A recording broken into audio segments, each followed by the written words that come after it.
So this is what I use for my brows. This is from Anastasia, and it's a dip brow duo. I just have two shades. I like to mix them together, but first obviously I brush my brows, and then I start by outlining the bottom of my brow, and then I just go ahead and start doing the top one as well. This is where you arch your brows. I just like to follow my hairs wherever they stop at the top, and then I work my way onto filling it out.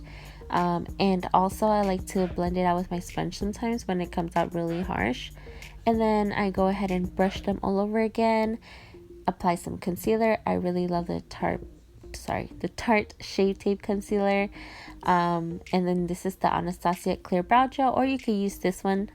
They're both really good, but for this video I used the Anastasia one. And that is the end of the tutorial. But before I go, I do want to mention that if you don't know already, there is a giveaway going on in my channel for my 1K subscribers, and I'm giving away a $50 gift card, winner's choice. So that is it. Thank you so much for watching, and I'll leave the link to my previous video so you guys can enter and see the rules. I'll see you on my next one. Bye.